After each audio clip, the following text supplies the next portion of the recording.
엄마, 이게 다 뭐야? 정말 나한테 복수하려고 이 모든 짓거리를 한 거야? 현성호, 나를 엄마라고 부르지도 말거라. 네가 날 정신병자 노인네로 취급해서 버린 이후로 난 단 한순간도 복수를 잊은 적이 없었다. 오직 지금 이 순간만을 위해 살아왔다고. 안녕하세요, 행복한 어르신들.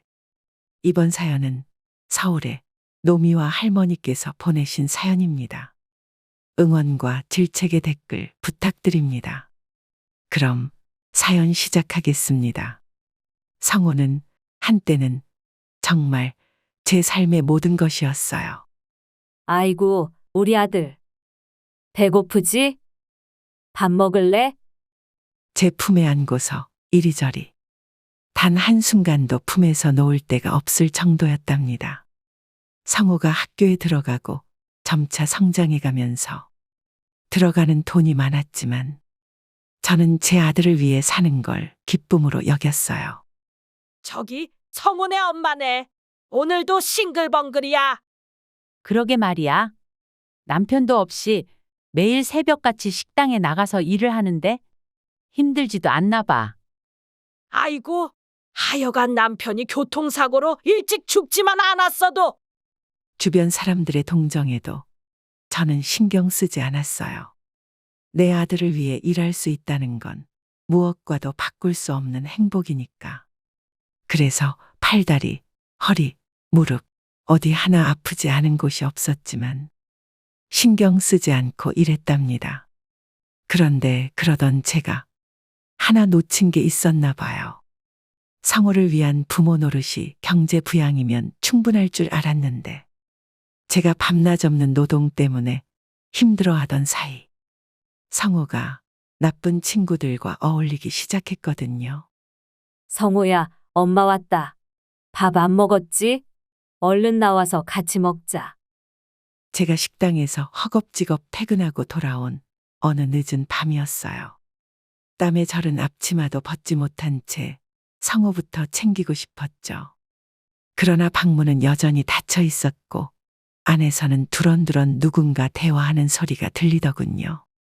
간간이 욕설도 들리는 것 같고요. 뭘 하고 있나 싶어 손잡이를 돌리려는데 그때 딸깍하고 문이 열리더니 성호가 무표정한 얼굴로 고개만 빼꼼 내밀었어요. 됐어. 배 별로 안 고파. 아니, 그래도 먹어야지. 내가 국까지 끓여놨는데. 엄마 요즘 바쁘잖아. 귀찮게 하고 싶지 않으니까 나 알아서 할게. 성호의 시큰둥한 말투에 가슴 한구석이 덜컥 내려앉았습니다. 그래도 나름 신경 써서 끓인 된장찌개였는데 뚜껑을 열어보니 벌써 식어버렸더라고요. 아까도 분명히 네가 전화로 무슨 심한 말을 하던 것 같던데. 혹시 잘못 들었으면 미안한데 친구들이랑 요즘 무슨 일 있는 거니? 엄마, 내 문제는 내가 알아서 해. 괜히 엄마가 상관할 문제 아니야. 엄만 내가 걱정돼서 그래. 혹시 힘든 거 있으면 말해주렴. 힘든 거? 나 힘들어봤자 엄마가 뭘 해줄 수 있는데. 아니, 성호야, 너 왜 말을 그렇게 하니? 무어라 더 말을 하려고 했지만 싸움이 될 것 같아 물러났어요. 곧 몇 시간 자지도 못하고 다시 일터로 가야 했거든요. 그날 밤 제대로 잠도 못 잔 채 새벽에 일터로 향했어요. 식당 주방에서 설거지를 하면서도 자꾸만 성호 얼굴이 떠올라 손이 떨려서 그릇을 떨어뜨릴 뻔했죠. 며칠 뒤 저는 미리 퇴근 시간을 조금 앞당겨 성호를 기다리기로 했어요. 아이가 마냥 늦게 들어와도 모르쇠로 지내면 안 되겠다 싶어서요. 집 근처 문방구 앞에서 기다렸는데 저 멀리서 성호가 후줄근한 차림의 친구 두세 명과 함께 걸어오고 있더라고요. 야, 성호. 네 집에 아무도 없지? 오늘 우리끼리 게임 좀 하자. 그래. 어차피 우리 엄마 늦게까지 일하니까 오늘은 없을 거야. 성호는 씁쓸하게 웃으며 음흉한 미소의 친구 어깨를 툭 치며 집으로 향하더군요. 그 모습을 지켜보는데 뭔가 낯설고도 깨름칙한 느낌이 들었습니다. 친구들은 머리를 알록달록 염색한 데다 거리낌 없는 표정으로 욕설을 내뱉고 있었어요. 그중 한 명이 길거리 담벼락에 침을 퇴뱉으며 에이, 귀찮네. 돈도 없는데. 어디 가서 애들 삥이나 뜯을까? 그래, 배도 고픈데 애들 돈 뺏어서 컵라면이나 먹자. 라고 하더군요. 성호가 옆 주머니를 뒤적이더니 뭘 꺼내려다가 슬쩍 주변을 둘러봤고요.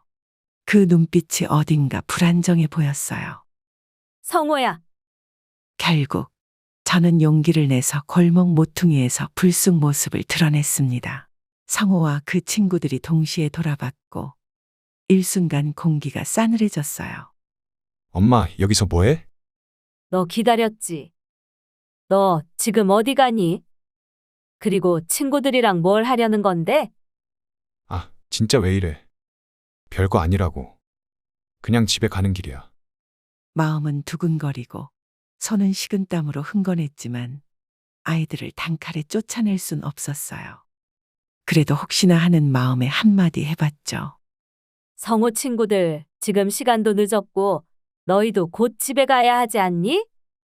집에서 부모님이 기다리실 텐데. 우리 부모님? 부모님이 누군지도 모르겠는데요. 그중 한 아이가 비웃듯 대꾸하자 성호가 황급히야 그만해 하고 소리쳤어요. 저는 그제야 눈치챘어요. 저 아이들 중 누구 하나도 정상적인 가정 환경에 놓여 있지 않을 수도 있겠구나 하고요. 성호 역시 저 아이들과 그런 점에서 어딘가 통하는 부분이 있을지도 모른다는 불안한 예감이 들었죠. 성호야, 엄마랑 집에 들어가자. 얘기 좀 하자. 응?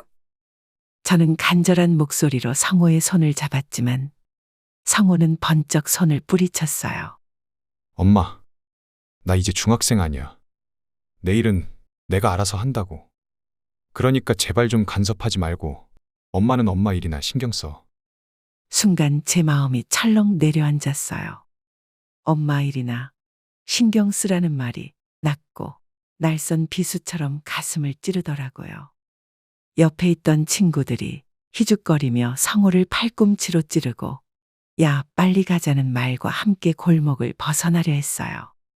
저는 정말 어떻게 해야 할지 몰라 허둥지둥 성호야 하고 애원했지만 성호는 눈도 마주치지 않은 채 골목 어귀로 사라지더군요. 제가 나타났으니 집에 가는 대신 다른 아이들 돈을 뺏으려는 것 같았어요. 내가 뭘 잘못한 걸까? 내가 정말 성호가 원하는 엄마가 아니었던 걸까? 한동안 낙담해 있던 저에게 충격적인 소식이 들려온 건 며칠 후였어요. 성원의 반 선생님이 면담을 요청해서 가봤더니 놀랄만한 말을 하더군요. 성호가 요즘 학교에서 문제가 좀 있어요. 담임 선생의 표정은 몹시 심각했어요. 제 심장 소리가 울렁울렁 급격히 빨라지는 걸 느끼면서도 어떻게든 침착해지려 노력했죠. 어떤 문제요? 성호가 학교에서 싸우기라도 한 건가요? 혹시? 아니면? 일단 무단결석이 잦아졌고요. 교내 폭력 관련 신고가 접수됐습니다. 그 순간 머리 위에서 무언가 쾅하고 떨어지는 기분이었어요. 폭력? 내 아들 성호가 믿기지 않았어요. 몸이 떨리고 식은땀이 흘러내렸죠. 말도 안 돼요. 성호가 누굴 때렸다고요? 그럴 리 없어요.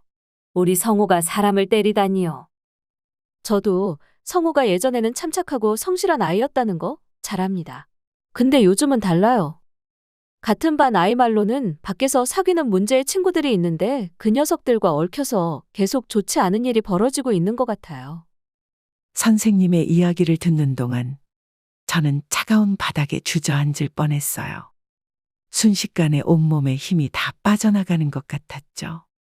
내 아들, 내 생명 같은 아이가 폭력 사태에 연루됐다는 사실이 믿기질 않았습니다. 선생님, 제가 어떻게 해야 성호를 다시 잡을 수 있을까요? 솔직히 말해서 전 이 아이가 이렇게 비뚤어질 줄은 몰랐어요. 제 나름대로 최선을 다했는데. 어머니, 우선은 성호랑 대화를 시도해봐야 합니다. 그냥 너 왜 그랬어? 하고 몰아세우면 더 반발할 수 있어요. 부드럽게, 하지만 확실하게 내가 힘들다면 엄마가 함께 해결해 줄 수 있다는 메시지를 전달해 주세요. 대화가 잘 안 되더라고요. 제가 너무 부족해서 그런지. 선생님과의 대화 이후로 제 근심은 더욱 깊어졌습니다. 인생을 어떻게 살아가야 할지, 우리 성우를 위해 무엇을 해야 할지. 그런데 그러던 어느 날 밤이었어요. 집에 들어가려는데 집 앞에 누군가 서성이고 있더군요. 성우 또래의 아이였는데 옷이 어딘가 꾀죄죄했죠. 마치 길바닥에서 구르기라도 한 것처럼요. 아줌마, 나 성호 친구인데요. 저는 또다시 심장이 벌렁거렸습니다. 왜 그러니 성호한테 무슨 일이 생긴 건 아니지? 아이의 목소리가 떨렸어요. 성호가 지금 큰일이 난 것 같아요. 저기 동네 다리 쪽에서 싸움이 났는데 성호가 한 대 맞고 쓰러졌어요. 머리에서 피가 좀 나던데. 머리가 새하얘졌습니다. 뭐라고? 그럼 너는 거기서 왜 혼자 온 거야? 성호는? 다른 형들은 다 도망가고 저도 어쩔 줄 몰라서 일단 아줌마한테라도 알려야겠어서. 아이의 말이 끝나기도 전에 길을 내달렸습니다. 찬바람을 가르면서 머릿속은 온통 성우라는 이름만 맴돌았어요. 성호야, 성우는 다행히도 병원 침대에 멀쩡히 누워 있더군요. 두 눈을 감고 잠들어 있었죠. 아이 어머님 되십니까? 네. 제가 성호 엄마예요. 그게 성우가 머리를 다쳤습니다. 그런데 하필이면 맞은 부위가 영 좋지 않아서 생명에는 지장이 없지만 약간의 후유증이 있을 수 있습니다. 후유증이요? 네. 예를 들면 성격 변화나 충동 조절이 안 된다거나 하는 식으로 말입니다. 의사의 말은 사실이었어요. 그날 이후 성우는 점차 폭력적으로 변해갔고, 저는 그런 성우를 곁에서 어떻게든 도우려고 했지만 쉽지 않았습니다. 엄마가 뭘 안다고 난리야? 내 인생에서 사라져. 사라지라고. 성우는 그렇게 저를 점차 밀어내었고, 결국 제가 선택할 수 있는 건 그런 성우의 만행을 인내하는 것뿐이라고 생각했어요. 하지만 지금 생각해보면 그게 저의 가장 큰 실수였습니다. 성호야, 밥 좀 먹고 가라. 이러다 쓰러지겠어. 병원에서 머리를 크게 다친 뒤 성우가 점점 사나워지기 시작한 때로부터 어느덧 시간이 꽤 흘렀어요. 고등학교 입학하고도 한동안은 통제가 전혀 안 되었죠. 가뜩이나 사춘기에 머리 부상 후유증까지 겹치다 보니 점점 더 힘들었습니다. 아, 됐다고. 나 늦었어. 그날도 아침부터 헐레벌떡 집 밖을 나서려는 성우를 붙잡고 저는 애타게 달랬습니다. 전날부터 밥 한 끼 제대로 안 먹은 상태였거든요. 너 이렇게 굶고 가면 어쩌려 그래. 하다못해 빵이라도. 아, 신경 쓰지 말라고. 짜증나게 하지 마. 버럭 소리 지르는 성우를 보고 더 붙잡고 싶었지만 이미 현관문이 쾅 닫혀버렸죠. 그 문소리에 제 심장도 쿵 떨어지는 것 같았습니다. 그렇게 고등학생 시절 내내 사고가 끊이질 않았어요. 형편없이 자주 결석하고 친구들과 패싸움에 휘말리고 교무실에서도 어머니, 성우가 또 라는 연락이 부지기수였죠. 그래도 다행스러운 건 성우가 학교를 중도에 포기하지 않고 졸업까지 한 거였습니다.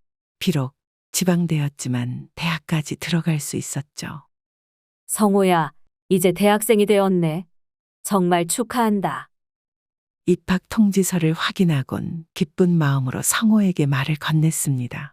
비록 이름난 대학은 아니었지만 그래도 마음 한구석에 이제 제대로 다시 시작해 볼 수도 있지 않을까 라는 희망이 번졌거든요. 축하 같은 소리 하네. 그냥 지원한 데 중에 겨우 하나 합격한 거잖아. 성호는 시큰둥하게 받아치더군요. 그래도 내심 속으로는 조금이라도 긍정적인 마음을 갖길 바랐어요.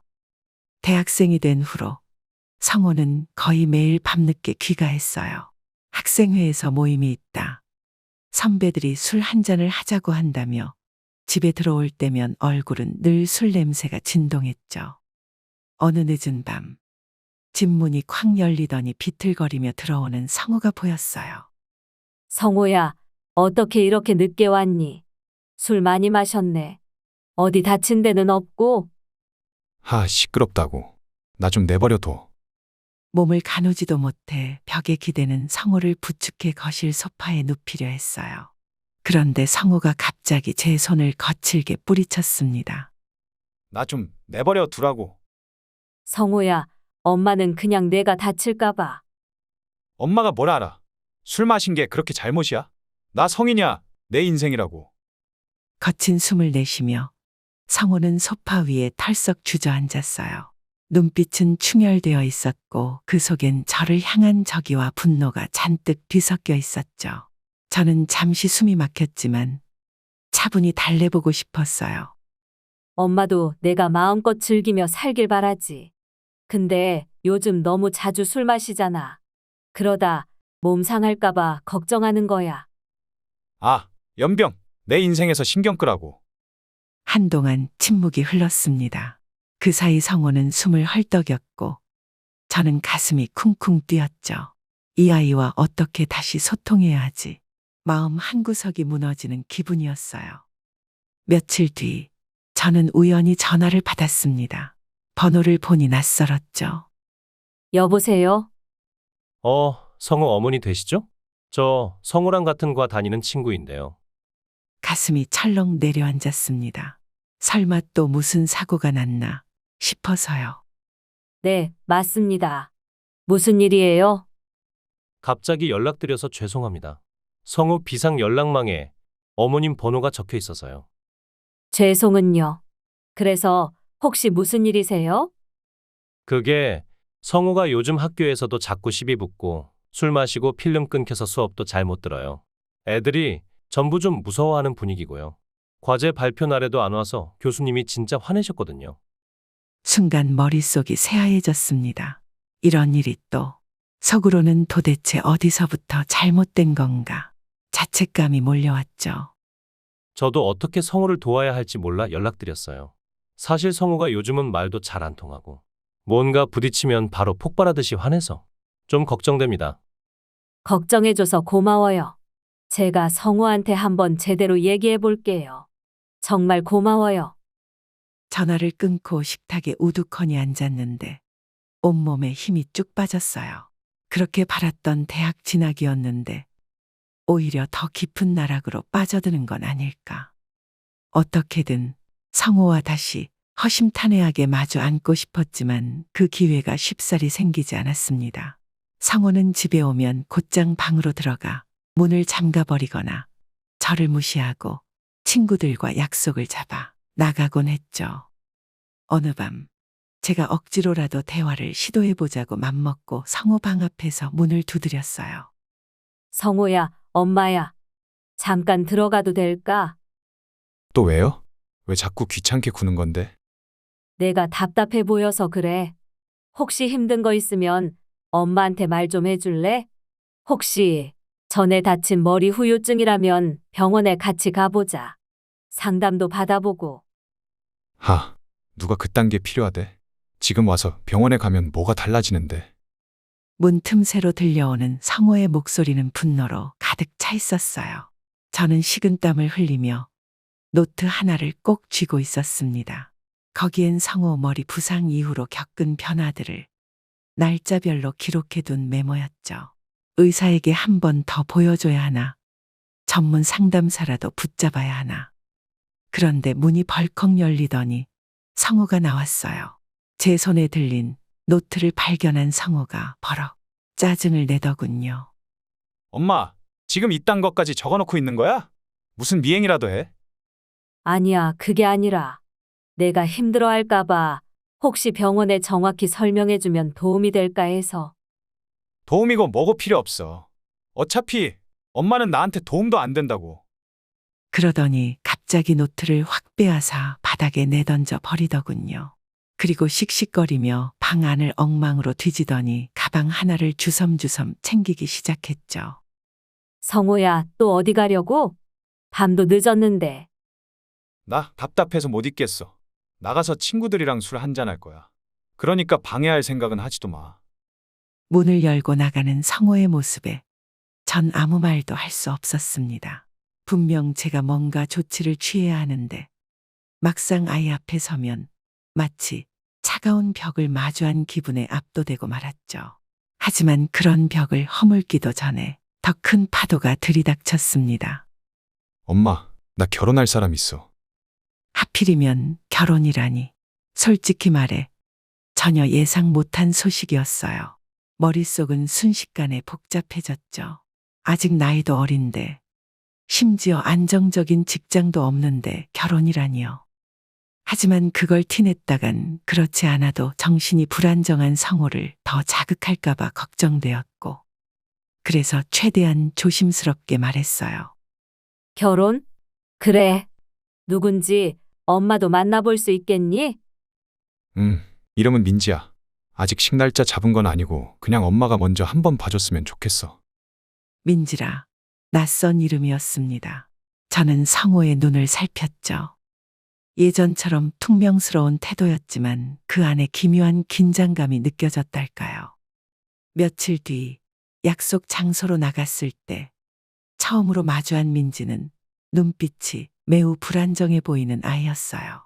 야위고 창백한 얼굴에 한껏 움츠러든 자세, 식사 자리 내내 쉽게 미소 짓지 못했고 무슨 말을 해도 곧장 시선을 돌리거나 답변을 회피했습니다. 안녕하세요, 어머니. 그래, 반가워요. 나름 다정하게 인사했지만 별다른 호칭조차 꺼내기 어려울 만큼 분위기가 딱딱했어요. 저녁 식사를 하면서 드문드문 대화를 시도해봤지만 민지는 질문에 제대로 답하지 않고 자꾸만 웅얼거리거나 작게 한숨을 쉬더군요.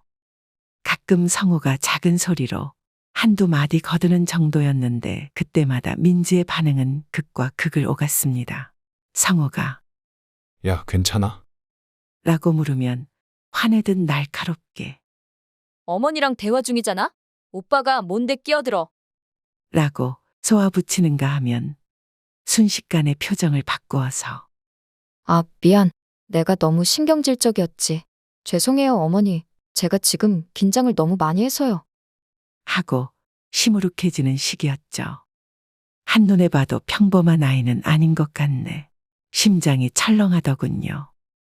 그렇지 않아도 정신이 불안정한 성우가 어떻게 여자를 만나 결혼까지 생각하나 했더니 자기랑 비슷한 상태인 아이를 만난 거였어요.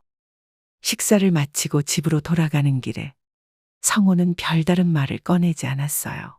차 안에는 무거운 침묵이 흘렀죠. 성호야, 민지라는 아이 말이야. 말하지 마. 뭐라고? 내가 엄마한테 민지를 평가해 달라고 보여준 줄 알아? 그럼 왜 보여준 건데? 그냥 엄마니까. 예의상 어쩔 수 없이 보여준 거야. 엄마가 뭐라고 하든 결혼할 거니까. 신경 꺼. 아니, 성호야. 그게 무슨 말이니? 그리고 그래, 네 멋대로 결혼한다 치자. 그럼 그 다음은? 너희 둘 다 지금 돈도 없고 차도 없고 직업도 없잖아. 민지는 직업 있어. 직업? 동네 햄버거 가게 알바가 직업이니? 그건 그냥 잠깐 일하는 거야. 아이씨, 왜 자꾸 엄마는 내가 하려는 일을 방해만 하려는 거야? 엄마한테 돈을 달라고 하지도 않을 거야. 그러니까 제발 신경 좀 끄라고. 그날 대화를 통해 저는 어떻게든 성우를 돕고 싶었지만 이상하리만큼 그럴수록 저와 성우의 사이는 더욱 멀어져만 갔습니다. 결국 두 아이는 대학을 졸업하기도 전에 결혼을 해버렸고 제가 예상한 대로 경제적 문제 때문에 둘이 다투기 시작하더군요. 한 번은 제가 둘의 근황을 알아보려고 가족 식사를 할 때 둘이 제 앞에서 싸운 적이 있었어요. 좀 서먹할까봐 분위기를 풀어주려고 미리 예약한 작은 식당에서 만나자고 했는데 막상 마주 앉자마자 공기가 심상치 않더군요. 저는 애써 민지를 달래듯 말했어요. 그래, 우리 며느리가 고생 많지? 고생이요? 뭐 하루 이틀이겠어요? 시작부터 심상치 않더군요. 저는 애써 모른 척 입을 열었어요. 그래, 민지, 네 덕분에 그래도 성우도 많이 좋아지고 있으니 네가 우리 집 복덩이다. 당연히 복덩이죠.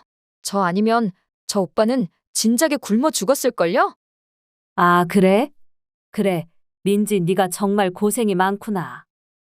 제 말이 끝나기도 전에 민지가 갑자기 수저를 식탁에 탁 내려치며 성호를 노려봤어요. 말하다 보니까 갑자기 화가 나네요. 오빠는 양심도 없어?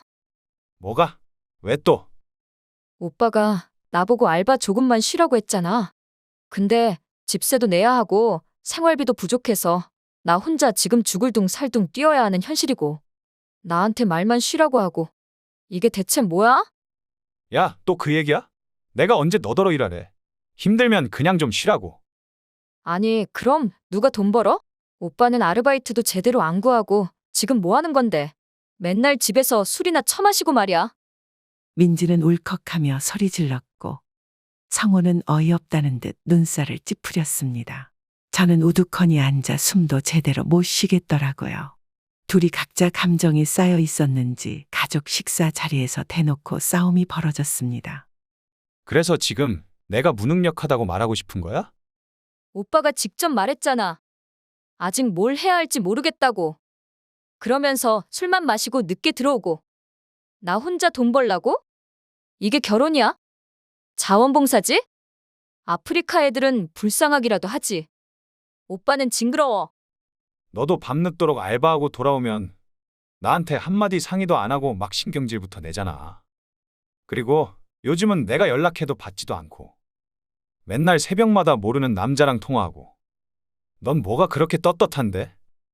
결국 자리에 앉아있던 민지가 먼저 벌떡 일어나 핸드백을 낚아채듯 들고 식당 밖으로 나가버렸어요. 성호는 한동안 식탁 위 젓가락을 툭툭 치며 씩씩거리더니 곧 따라 나가려는 듯 자리에서 일어나더군요.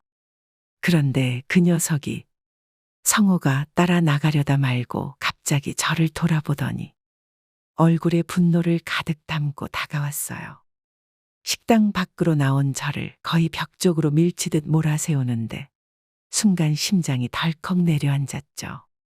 주변에서 몇몇 시선이 느껴졌지만 성호는 아랑곳하지 않고 저를 향해 거친 목소리로 쏟아냈습니다. 엄마, 도대체 왜 이 난리를 만든 거야? 지금 좋다고 같이 밥 먹자고 한 거야? 아니면 나랑 민지 헤어지라고 덫이라도 놓은 거야? 성호야, 그게 무슨 소리니? 그냥 내가 힘들어 보이니까 민지도 야위어 보이고 밥이라도 같이 먹자고. 제 말을 끝까지 듣기도 전에 성호가 제 손목을 거칠게 움켜쥐었어요. 꽉 조이는 힘에 손목이 욱신거려 얼굴이 찌푸려졌죠. 고작 밥 한 끼 사준다고 우리 문제가 해결될 것 같아. 상황 하나도 모르면서 괜히 생색내지 마. 민지도 나도 죽도록 스트레스 받고 있는데 엄마는 뭐 우리 며느리 고생한다며 시답잖은 동정이나 하고. 저는 성호의 힘에 밀려 벽에 살짝 부딪혔고 당혹스러워서 숨이 턱 막혔어요. 주변에서 웅성거리는 소리가 들렸지만 성호는 신경도 안 쓰는 눈치였죠. 진정 좀 해, 성호야. 내가 이렇게까지 화낼 줄은 몰랐어. 나는 그저 너희가 힘들어 보여서. 힘들다고? 그깟 힘든 척 동정할 시간에 나한테 돈이라도 쥐어주던지 아니면 민지한테 월세라도 보태주던지. 엄마가 무슨 대책이 있는데 자꾸 나서? 정말 짜증나게. 성호는 제 손목을 놓았다가 이번엔 식당 벽을 쾅 세게 쳤어요. 가게 안에서 무슨 일이에요? 하며 걱정스레 다가오려는 직원도 보였지만 성호 눈빛이 워낙 날카로워 아무도 가까이 오지 못했죠. 성호야, 엄마가 돈을 벌면 얼마나 번다고?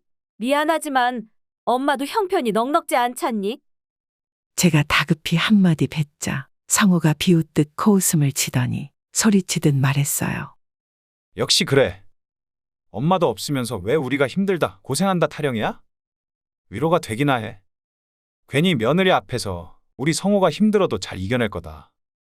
라는 소리나 짓거리면 난 더 무능력해 보이잖아. 꼭 그렇게 날 바보로 만들어야 속이 시원했냐고. 그 말에 제 가슴이 쿵 내려앉았어요. 나름 아이를 걱정하고 달래려던 마음이 성호한테는 엄마 체면 챙기는 일로만 보였다는 사실이 서글펐죠. 그런데도 성호의 분노는 수그러들 기색이 없었어요. 제게 한 발 더 다가서더니 손가락으로 저를 가리키며 계속 몰아붙였습니다. 민지랑 싸우게 만든 것도 엄마야. 민지 기분 맞춰주려고 저딴 멘트 날리니까 민지는 그래, 너 대신 시어머니가 나 위로하네 이런 식으로 날 더 찌른다고. 두 사람 사이에서 내가 얼마나 기가 막혔는지 알아? 저는 폭력적으로 돌변한 아들의 모습에 무섭기도 했지만 동시에 하늘이 무너져 내리는 것 같았어요. 성호야, 미안하다. 엄마가 잘 몰랐어. 힘든 거, 속상한 거 너도 힘들었겠지. 그치만 이렇게까지 엄마를 탓하면? 닥쳐. 아직도 뭘 모르네. 엄마는 내가 당신 아들이라고 다 용서해 줄 것 같아. 민지까지 돌볼 여력도 없는데 엄마까지 이딴 식으로 껴들면 난 미쳐버린다고. 그러고는 성호가 제 어깨를 확 잡고 밀쳤어요. 균형을 잃고 살짝 뒤로 넘어질 뻔해서 등 뒤가 벽에 닿는 순간 정말 무서운 생각까지 들었죠. 예전에는 한없이 작고 연약해 보이던 아이가 이제는 무섭게까지 느껴졌어요. 성호야, 제발 좀 진정해. 내가 어떻게 해주면 되겠니? 제 목소리가 떨렸지만 그래도 눈물을 참으며 간신히 묻자 성호는 마치 돌덩이 삼키듯 헛웃음을 흘렸어요. 어떻게 해주긴 뭘 어떻게 해줘? 아무것도 하지 마. 그냥 꺼져 있어. 제발. 나 죽어나가든 민지랑 갈라서든 신경 끄라고. 그 말 끝에 성호가 고개를 돌려 식당 골목 쪽으로 성큼성큼 걸어갔어요. 저는 그 자리에서 한참 멍하니 서 있을 수밖에 없었죠. 손목엔 여전히 성호가 움켜쥐었던 자국이 얼얼했고 가슴속에는 말로 표현하기 힘든 충격과 허망함이 뒤엉켜 있었어요. 그 후로도 성호 부부에게선 별다른 연락이 없었어요. 민지에게 문자를 한두 번 보내봤지만 답장은커녕 읽음조차 뜨지 않았죠. 혹시 별일이 있나 싶어 걱정돼도 성호가 그렇게 화를 내며 경고했으니 제가 먼저 찾아갈 엄두는 나지 않았어요. 그리고 몇 주가 지났을까요? 어느 늦은 밤 집에 들어와서 조용히 현관불을 켜는 순간 깜짝 놀랐어요. 거실에 누군가 어둑한 불빛 아래 앉아 있었거든요. 누구세요? 저도 모르게 불안한 목소리가 튀어나왔죠. 곧 익숙한 그림자가 움직이더니 들려온 목소리는 다름 아닌 성호였어요. 엄마, 좀 늦었네. 한동안 보지 못했던 아들의 모습이 생각보다 훨씬 초췌해 보였어요. 눈 밑은 시커멓고 머리는 헝클어져 있었죠. 순간적으로 반가움과 걱정이 뒤섞여서 가슴이 철렁 내려앉았습니다. 성호야, 갑자기 무슨 일이야? 아니, 그것보다 너 어떻게 안에 들어온 거니? 옛날 열쇠 그대로던데. 설마 문이라도 따고 들어왔을까봐. 성호가 피곤에 찌든 듯 낮게 코웃음을 치더군요. 기괴하게 무서운 느낌이 온몸을 휩쓸었습니다. 그도 그럴 것이 이 집은 저만의 공간, 온전히 저만의 것인데 지금 성호의 행동은 명백한 침범이었으니까요. 저는 일단 두려움을 이겨내고 힘겹게 입을 열었어요. 그동안 어떻게 지냈니? 민지는 잘 있고? 민지? 글쎄, 잘 있다고 해야 하나. 그게 무슨 말이야? 너희 둘 잘 지내는 거 맞니? 잘 지낼 수가 있겠어?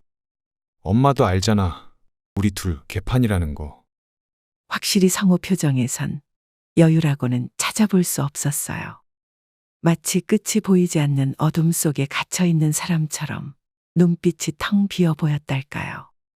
그렇구나. 그래도 둘이 싸우진 않고 있는 거지. 싸움이야 늘 있지. 돈이 없으니 서로 신경이 곤두설 수밖에. 성호는 한숨을 길게 뱉고 바닥에 놓아둔 낡은 가방을 발끝으로 밀어 움직였어요. 그 안에 옷가지가 대충 구겨진 채 들어있는 게 보이더군요. 그건 네 짐이니? 그래. 민지가 나더러 당분간 나가래. 서로 안 보면 좀 나아질 거라나. 나가라고? 아니, 그럼 설마. 마음이 덜컥 내려앉았어요. 설마 둘이 완전히 갈라선 건가? 하는 생각까지 들어 가슴이 죄어왔죠. 그때 성호가 슬쩍 비웃는 듯한 목소리로 대답했어요. 그럼 넌 앞으로 어디서 지낼 생각이니? 집이 어디 있어야 지내지. 그래서 왔어. 엄마 집에.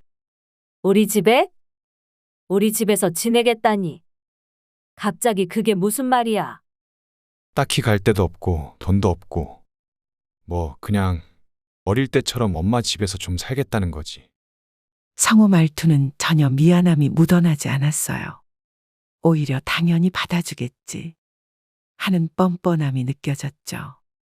얼마 전까지만 해도 식당에서 저를 밀치며 꺼져 있으라고 소리치던 애가 이제 와서 너무나 태연하게 재워달라 하는 거니까요.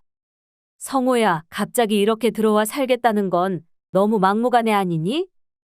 일단 민지랑 너랑 잘 지내려고 노력해봐야지. 결혼이든 뭐든 지금은 무슨 의미가 있겠어. 민지는 지가 벌어서 집 월세며 생활비며 다 감당하느라 정신없고, 나도 여기저기 면접 보러 다니긴 했는데 연락이 없거나 뭐 불합격이고.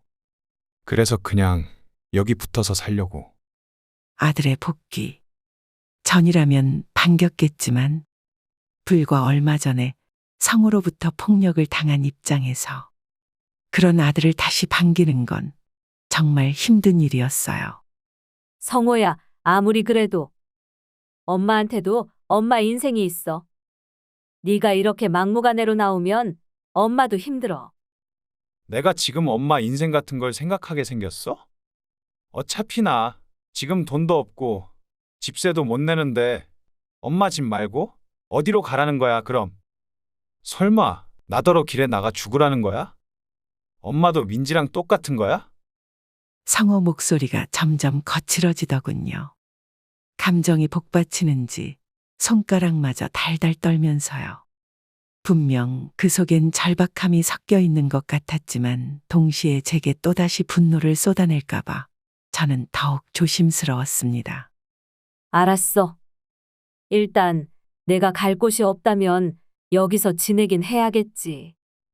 당연한 말을 길게도 하네. 난 안방에서 잘 테니까 엄마가 작은 방으로 가. 뭐라고? 하지만 성호야. 왜? 뭐 문제 있어? 아니, 아니다. 그렇게 이야기하고 나서야 성호는 거실을 혼자 다 차지하고서 휴대폰을 뒤적이더군요. 마치 집주인이 된 듯한 태도에 저는 할 말을 잃었어요. 하지만 진짜 문제는 그때부터 시작이었습니다. 성호가 저희 집에 온 진짜 이유는 단순히 살기 위해서만 아니라 저를 정신병자로 몰아 집에서 쫓아내기 위해서였거든요. 모든 일의 시작은 저도 모르는 사이에 일어나더군요.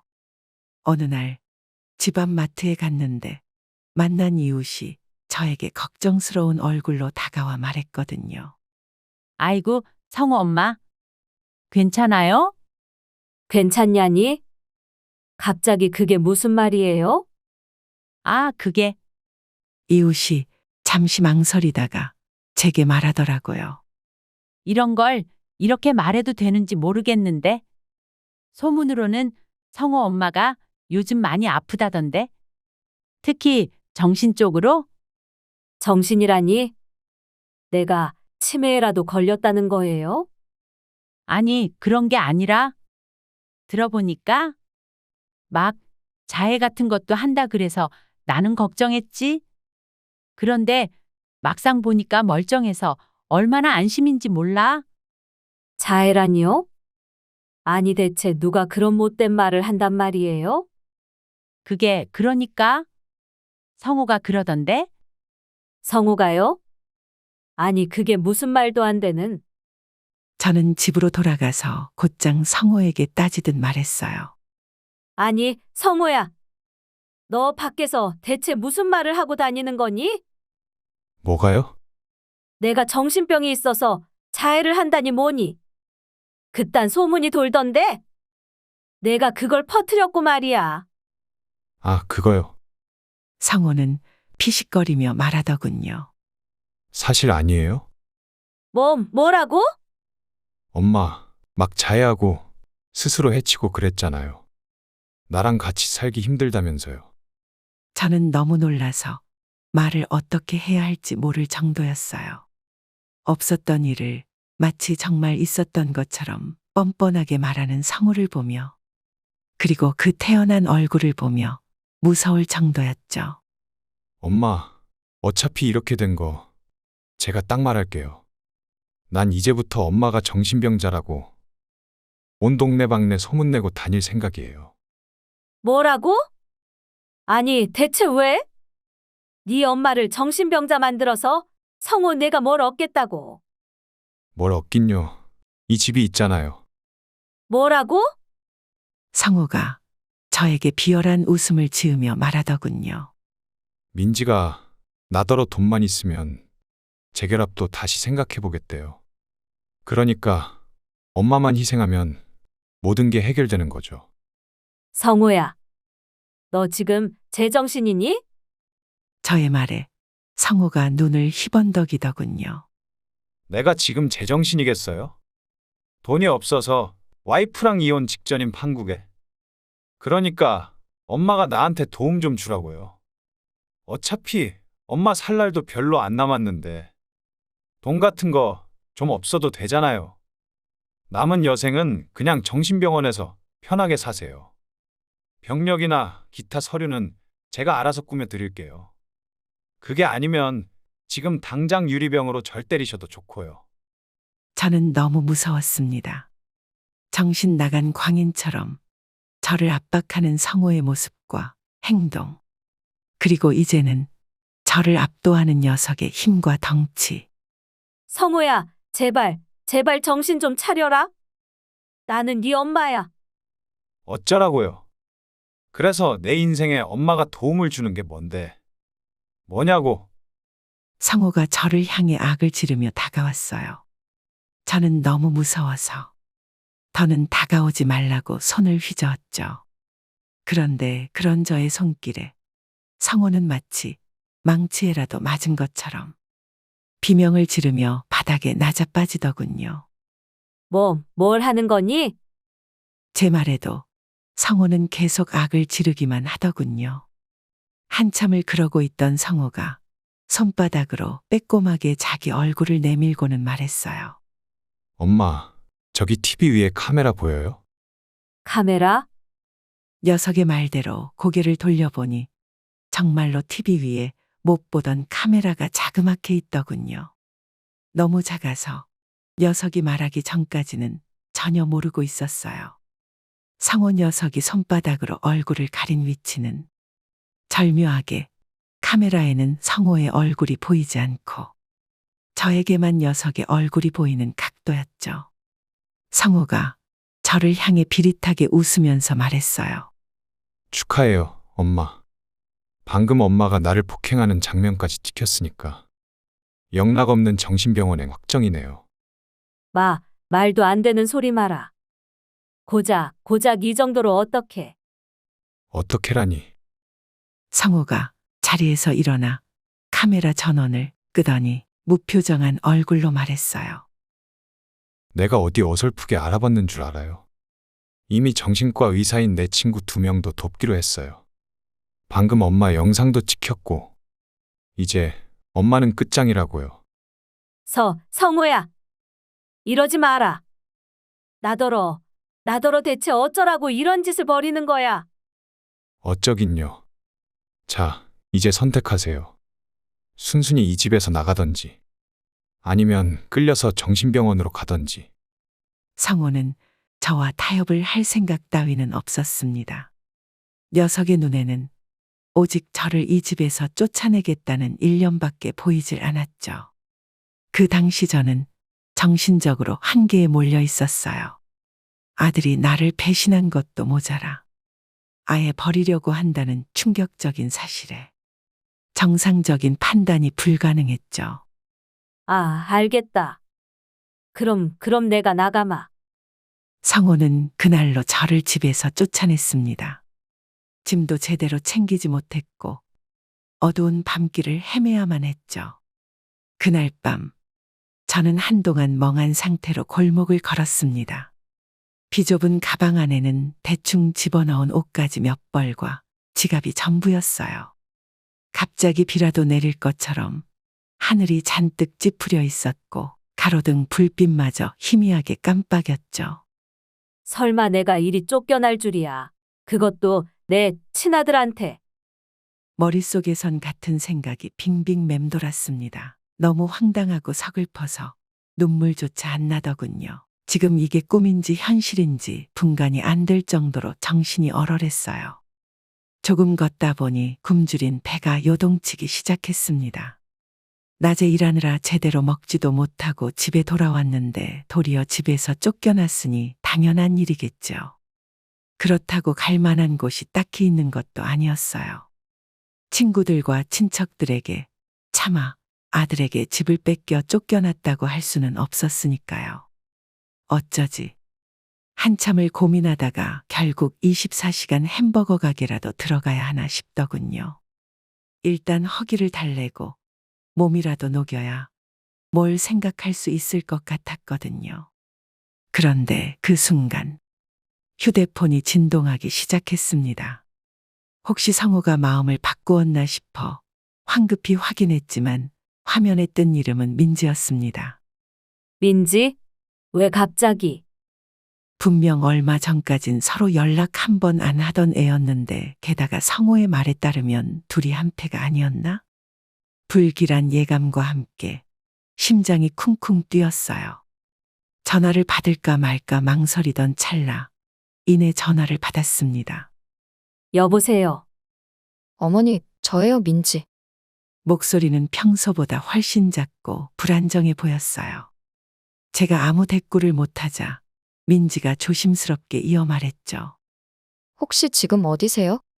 집엔 안 계신 것 같아서. 아, 나 잠깐 밖에 나와 있어. 괜히 자세한 상황을 털어놓기가 싫어서 우물쭈물 대답했어요. 민지는 한숨을 길게 내쉬는 소리를 내더니 뜬금없는 말을 꺼냈습니다. 혹시 성우 오빠가 벌써 무슨 일을 벌인 건 아니죠?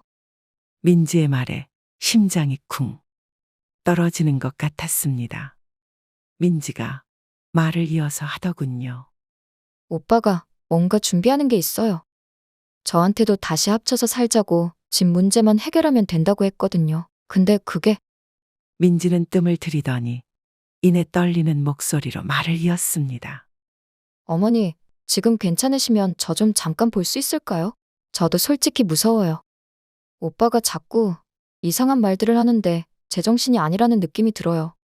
전화를 끊자마자 저는 잠시 눈을 질끈 감았습니다. 성호에게 당한 배신감이 너무 커서 민지를 만나는 것조차 겁이 났거든요. 아예 둘이 무언가 작전을 짜고 저를 함정에 빠뜨리는 것 같기도 했고요. 하지만 동시에 이 애가 뭔가 아는 게 있나? 하는 생각도 들어서 결국 만남을 받아들이기로 했습니다. 그렇게 약속 장소로 이동하면서도 온몸이 덜덜 떨렸어요. 혹시 또 무슨 함정이 있는 건 아닐까? 하는 의심도 떨칠 수 없었습니다.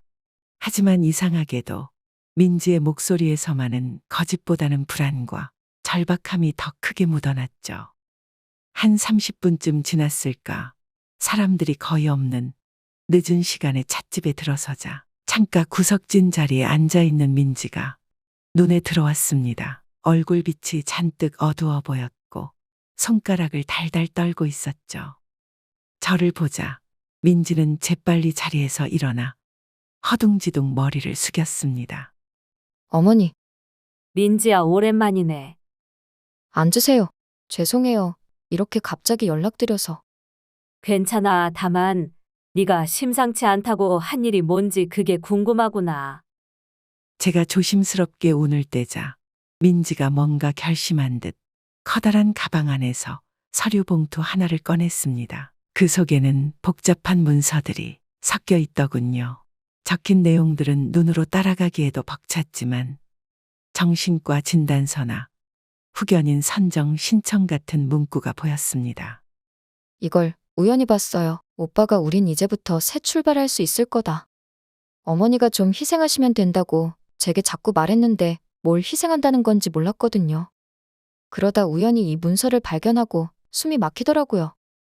민지가 서류를 펼칠 때마다 제 눈은 문서에 빼곡히 적힌 글자들을 따라가느라 바빴습니다.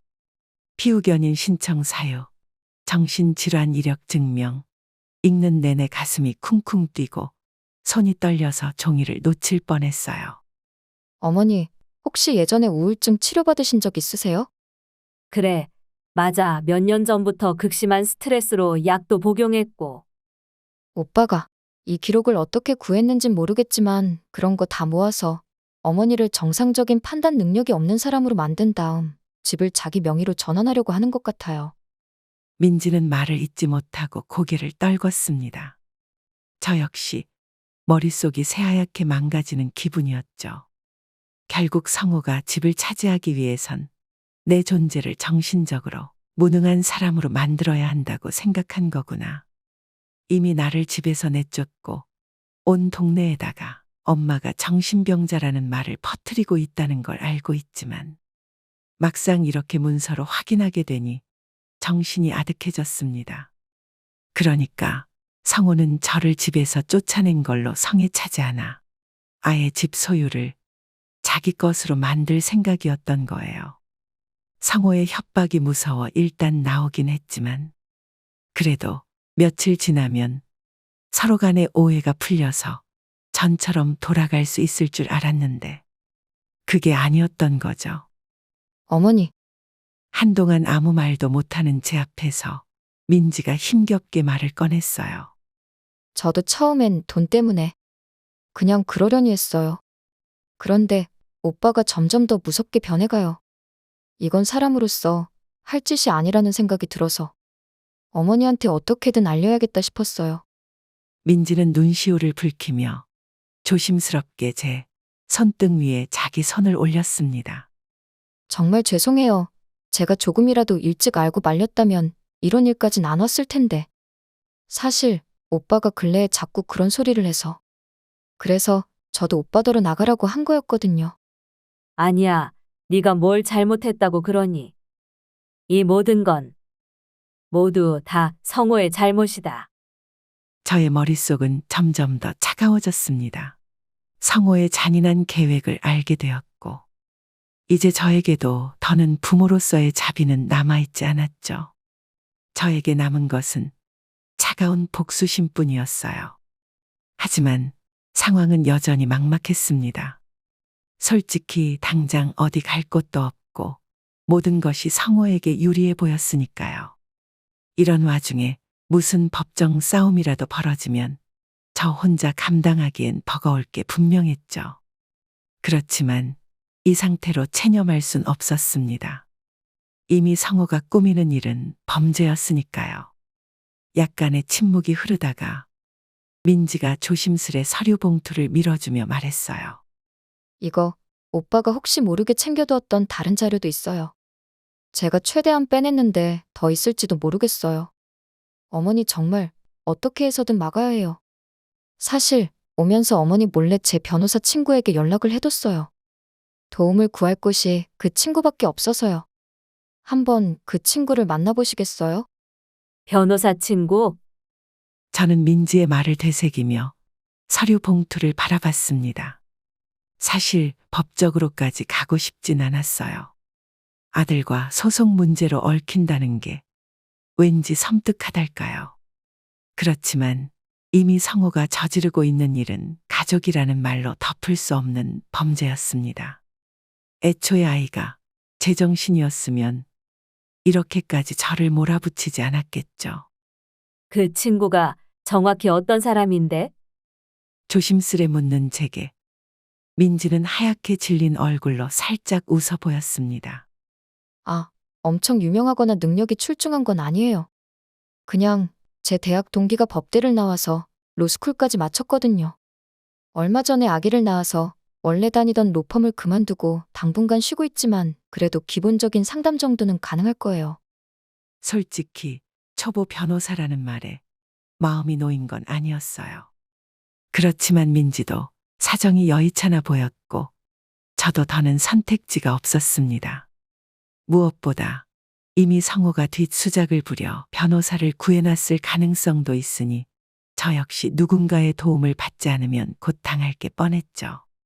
그래, 그럼 만나보자. 혹시나 도움이 될지 모르잖아. 마음을 굳게 먹고 대답하자 민지는 그제야 마음 한구석이 놓이는지 작은 숨을 내쉬었습니다. 민지의 얼굴은 분노와 두려움이 교차하는 듯 보였습니다. 저 또한 마찬가지였죠. 그럼 그 친구는 언제 만날 수 있을까? 지금 연락하면 내일 오후쯤 괜찮을 것 같아요. 아기가 아직 어려서 시어머니한테 잠시 맡겨둔다고 하더라고요. 민지는 곧 휴대전화를 들어올려 메시지를 몇 번 눌렀습니다. 저도 모르게 가슴이 쿵쾅거렸어요. 나날이 몰려오는 불안 속에서 정말 작은 지푸라기라도 붙잡아야 한다는 심정이었죠. 그럼 내일 변호사 친구랑 약속 시간 잡히면 연락드릴게요. 민지가 힘겹게 일어나며 고개 숙이자 저 역시 자리에서 천천히 일어났습니다. 고맙다, 민지야. 이렇게라도 내가 알려주지 않았으면 난 당할 수밖에 없었을 거야.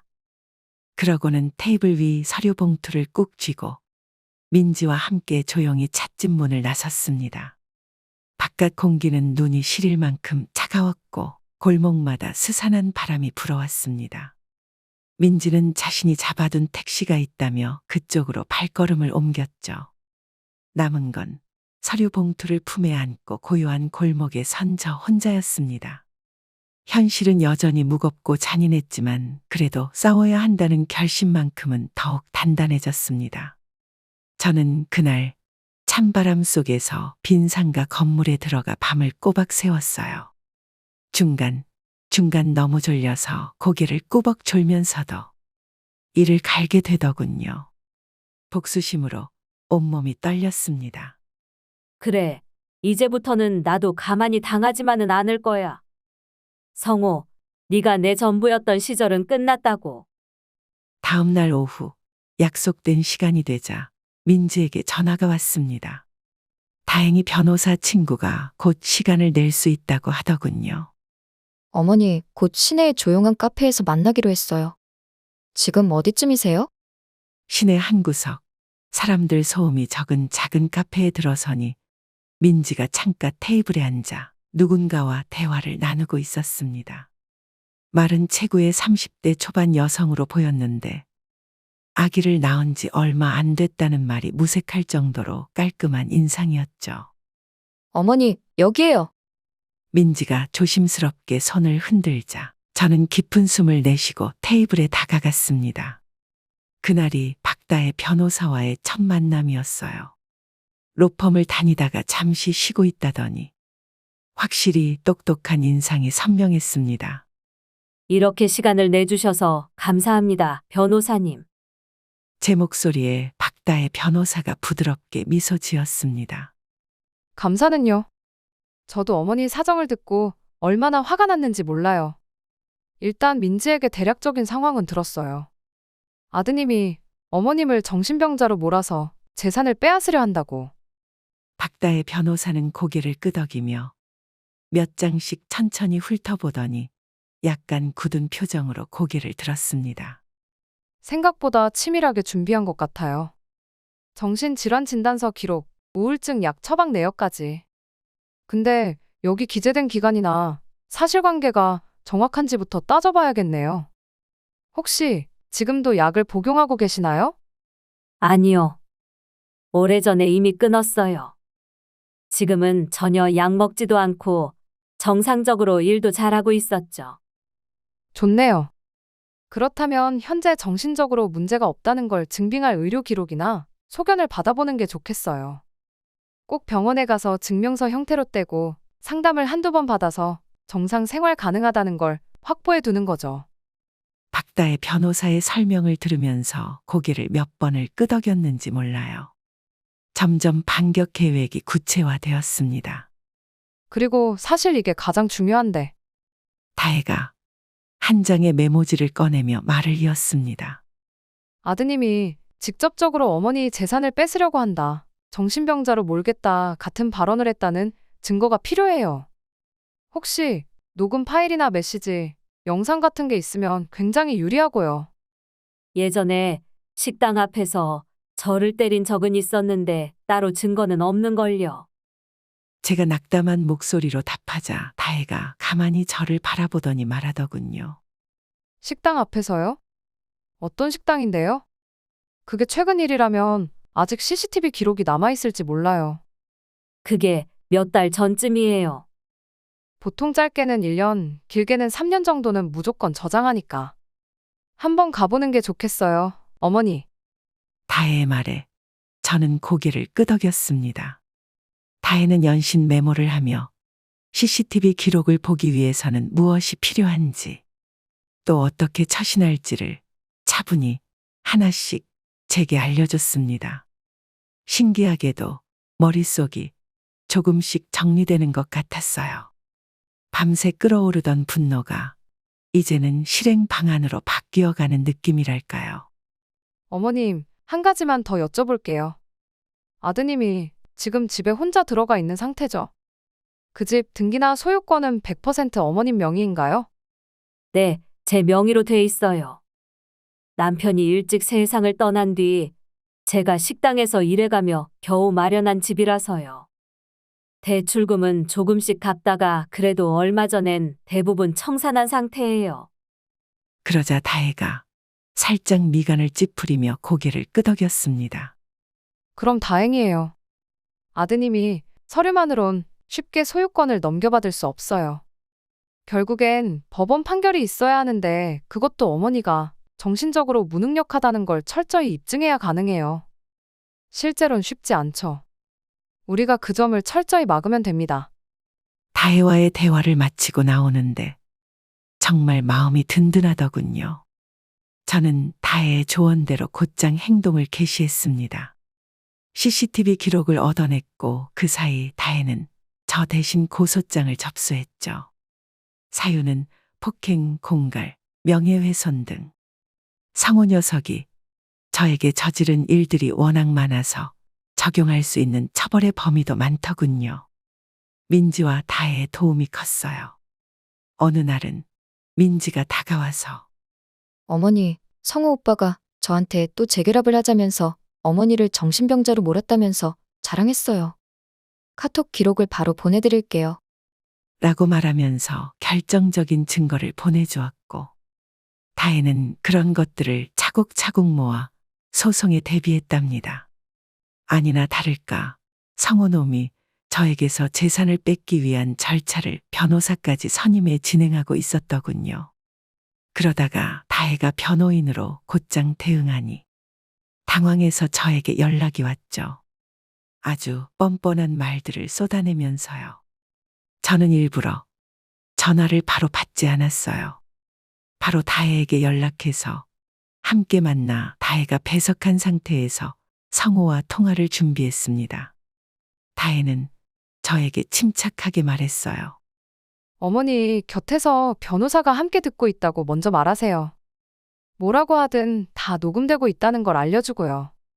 다혜는 수신 버튼을 누르고 확성 모드로 전환했습니다.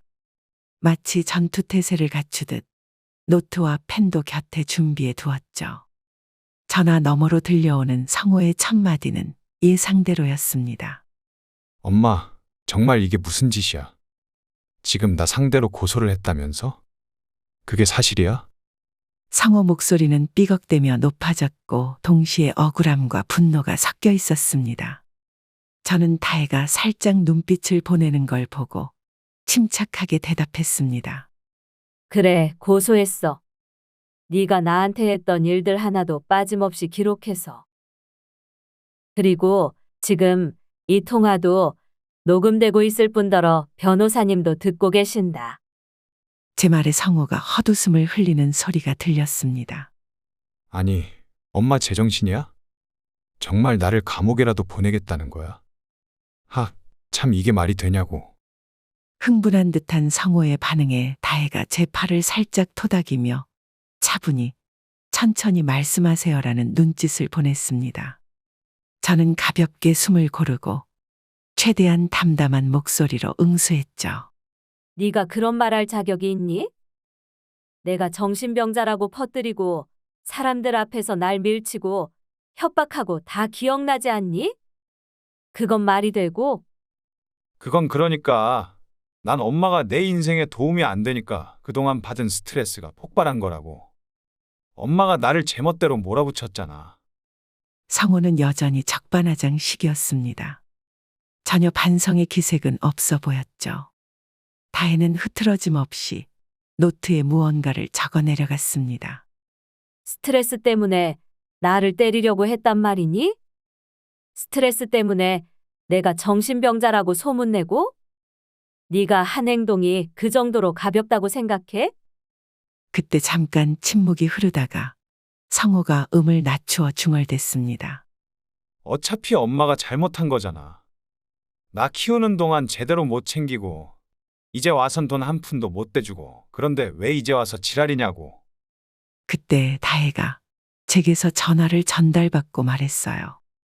안녕하세요, 성호 씨. 저는 박다혜 변호사라고 합니다. 지금 어머님이 제 의뢰인이시고 모든 통화 내용은 녹음되고 있음을 다시 한번 알려드립니다. 그 말에 성호가 깜짝 놀랐는지 숨소리가 거칠어지더군요. 뭐? 변호사? 엄마가 진짜 변호사를 샀다고? 네, 맞습니다. 어머님 말씀대로라면 성호 씨가 폭행 및 협박, 명예훼손, 그리고 재산 관련해서 부당한 이득을 취하려 시도한 정황이 있거든요. 이미 고소장이 접수되었으니 곧 성호 씨 측에도 연락이 갈 겁니다. 다혜의 음성은 차분했지만 단호함이 묻어났습니다. 성호 쪽에서는 한동안 아무 말도 들리지 않았어요. 그러다 마치 억울함에 치를 떠는 듯 씩씩거리는 소리가 조금씩 뚜렷해졌죠. 이런 개또라이들이 나한테서 이 집을 뺏을 수 있을 것 같아? 자기한테서 집을 빼앗는다니. 저는 이미 정신을 놓아버린 것 같은 성호의 말에 선을 한마저 느꼈습니다. 성호 씨, 더 하실 말씀 있으세요? 없다면 이만 통화 종료하겠습니다. 추후 모든 사항은 법적 절차로 확인하시고 변호인을 통해 연락 주시길 바랍니다. 그래. 나도 법적으로 나갈 거니까 두고 보라고. 성호가 마지막으로 그렇게 소리치더니 일방적으로 전화를 끊어버렸습니다. 통화가 종료되자 정막이 찾아왔습니다. 다혜는 곧장 통화 녹음 파일을 저장하고 고개를 돌려 저를 바라보았습니다. 어머니, 충분히 잘하셨어요. 방금 통화 내용만 봐도 아드님이 실제로 본인 잘못을 합리화하고 있고 소유권을 강탈하려고 했다는 걸 자인하는 뉘앙스가 있잖아요. 실제 법정에 가서도 우리에게 유리하게 작용할 수 있어요.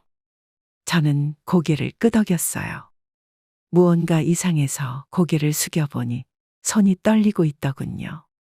그걸 본 다혜가 제 손을 조용히 붙잡고 말했어요. 많이 놀라셨죠? 원래 가족 간의 법적 다툼이라는 게 정신적으로 많이 힘든 싸움이에요. 하지만 어머니, 조금만 더 힘내세요.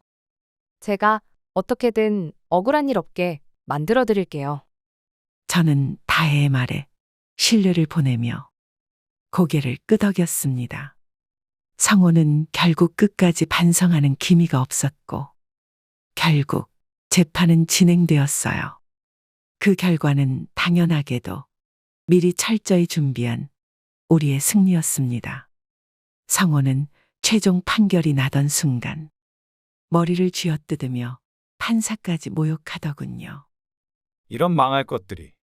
당신이 그러고도 판사야. 이게 정이냐고. 그런 행동 때문에 성호에게는 형량이 더욱 추가되었습니다. 그리고 그런 모습을 보던 저희 눈에서는 성호야, 제발 그만해라. 눈물이 흘렀습니다. 도대체 어째서 어째서 내 아들이 저렇게까지 변해버린 걸까? 법원 경비들에게 제압되던 성호가 저를 향해 눈을 부라리더니 다 너 때문이야. 하며 악을 지르고 저에게 달려들더군요. 우악스러운 녀석의 손길이 제 뺨을 쳤고 어머니! 라는 다혜의 외마디 비명과 함께 저는 그대로 정신을 잃어버렸습니다. 눈을 뜨고 나니 저는 병실에 누워 있더군요. 곁에는 민지와 다혜가 함께 있었습니다. 어머니, 일어나셨어요? 걱정스러운 눈으로 저를 바라보는 두 사람에게 저는 힘겹게 고개를 끄덕이며 말했어요. 성우는 그 녀석은 그 사람이라면 민지가 잠시 망설이더니 다혜에게 말하라는 듯 고갯짓하더군요. 다혜가 입을 열었어요. 현재 구치소에 있어요. 그날 어머니를 폭행하고 나서 추가 소송을 제가 더 걸었고요. 어머니 도대체 왜 그렇게까지 희생하고 사신 거예요? 사실 저도 지금껏 어머님이 아드님을 어떻게 키워오신 줄 몰랐는데 민지에게 들었어요. 밤늦게까지 식당 일을 하면서 아드님을 키우셨다고. 그런데 일이 이렇게 되어버리다니. 다혜는 자기도 이제 마찬가지로 아이 엄마가 되었으니 저의 처지에 더욱 감정이입을 하고 있는 모양이었어요. 저는 그런 다혜의 말에 차분히 고개를 끄덕였습니다. 그야 내 자식, 내 아들이었으니까. 그게 엄마의 본능이니까. 어떻게든 마지막까지 기회를 주고 싶은. 며칠 후 저는 병원에서 퇴원했고 일상생활을 시작했습니다. 집은 돌려받았으며 사건의 전말을 알게 된 동네 사람들의 오해도 모두 해소되었죠. 성호는 법의 지엄한 심판을 받았습니다. 한때는 내 전부였던 아들. 그러나 결국 저를 이용해 재산을 빼앗으려 한 그 아이는 자기 잘못을 법정에서 그대로 드러냈습니다. 그리고 마땅한 처벌을 받게 되었죠. 그 사실을 처음 전해 들었을 땐 기쁘다기보다는 한없이 허탈했습니다. 내가 왜 여기까지 와야 했나 하고요. 하지만 이제 저는 더 이상 아이의 죄책감에 매여 살지 않기로 마음먹었습니다. 남은 여생을 어떻게 보낼지는 전적으로 제가 결정할 문제이니까요. 매일 밤 울며 잠들던 시간도 아들 성호에게 무조건적인 엄마의 역할을 강요당하던 순간도 모두 흘려보내기로 했습니다. 어느 날 문득 따스한 햇살이 비치는 창밖을 바라보며 저 혼잣말로 다짐했어요. 그래, 남은 시간을 누가 대신 살아주지 않아. 이젠 나 스스로를 위해서 정말 즐겁고 편안하게 살아봐야지. 그래서 저는 집안 구석구석을 정리하고 그동안 방치해 두었던 취미도 하나씩 꺼내 보았습니다. 따뜻한 차를 마시며 조용히 음악을 듣거나 소소한 재미를 느낄 수 있는 곳을 찾아다니기도 하죠. 이웃 사람들도 모든 사정을 알고 나서는 제게 더없이 따뜻하게 대해줍니다. 그 덕분에 웃음을 되찾아가는 날들이 늘어났어요. 저를 찾아오는 민지와 변호사 다혜도 이제는 서로의 행복을 기원해 줄 만큼 가까워졌죠. 무겁고 힘들었던 과거의 잔재는 남아있겠지만 더 이상 그 그림자에 머무르진 않을 겁니다. 저는 비로소 제가 누려도 되는 평온을 선택하기로 했으니까요. 이제 저는 더 이상 아들을 위한 엄마가 아니라 스스로를 위한 사람으로 남은 여생을 채워나갈 작정입니다. 그것만으로도 이미 충분히 값진 일이니까요.